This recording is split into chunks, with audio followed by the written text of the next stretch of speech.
തിരുവനന്തപുരത്ത് മുക്കുപണ്ടം പണയം വെച്ച് 69 ലക്ഷം രൂപ തട്ടിയ കേസിൽ കൂടുതൽ പ്രതികൾ ഉൾപ്പെട്ടിട്ടുണ്ടെന്ന് പോലീസ്.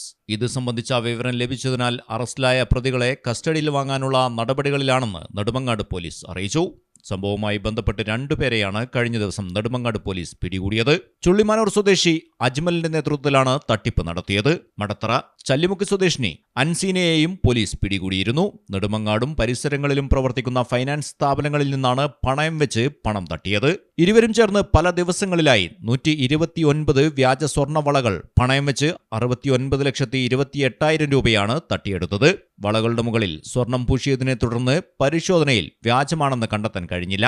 വാളിക്കോട്ടെ ഒരു ഫിനാൻസ് ഉടമ നടത്തിയ വിദഗ്ധ പരിശോധനയിലാണ് വളകൾ വ്യാജമാണെന്ന് കണ്ടെത്തിയത്. പിച്ചള ചെമ്പ് വളകൾക്ക് മുകളിൽ തിരിച്ചറിയാത്ത വിധം സ്വർണം പൂശി പണയം വെക്കുകയായിരുന്നുവെന്ന് മനസ്സിലായതോടെ നെടുമങ്ങാട് പോലീസിൽ പരാതി നൽകുകയായിരുന്നു. തട്ടിപ്പിൽ നെടുമങ്ങാടിന് പുറത്തും പ്രതികൾ ഇതേവിധം തട്ടിപ്പ് നടത്തിയിട്ടുണ്ടോയെന്നും പരിശോധിച്ചു വരികയാണെന്നും പോലീസ് പറഞ്ഞു. കോടതിയിൽ ഹാജരാക്കിയ പ്രതികളെ റിമാൻഡ് ചെയ്തു. മലയാളം ടെലിവിഷൻ, തിരുവനന്തപുരം. നിങ്ങളുടെ വീടിന്റെ അടിത്തറ മുതൽ മേൽക്കൂര വരെ സിൽവാൻ സ്റ്റീൽ ഉറപ്പു നൽകുന്നു. വിശ്വസനീയ ബ്രാൻഡുകളുടെ ഗുണമേന്മയുള്ള ഉൽപ്പന്നങ്ങൾ TMT bar, GP pipe, GI pipe, net sheet, rain cutters, routing sheet, GI coil, polish RAD തുടങ്ങിയ കൺസ്ട്രക്ഷൻ മെറ്റീരിയൽസും മറ്റ് ഇൻഡസ്ട്രിയൽ ഐറ്റംസും സിൽവാൻ സ്റ്റീൽസിൽ ലഭ്യമാണ്. ഓരോ നിർമ്മാണത്തിനും കരുത്തും വിശ്വാസവും നൽകുന്ന പേര് സിൽവാൻ സ്റ്റീൽസ്, കഞ്ഞിപ്പുര, വളാഞ്ചേരി.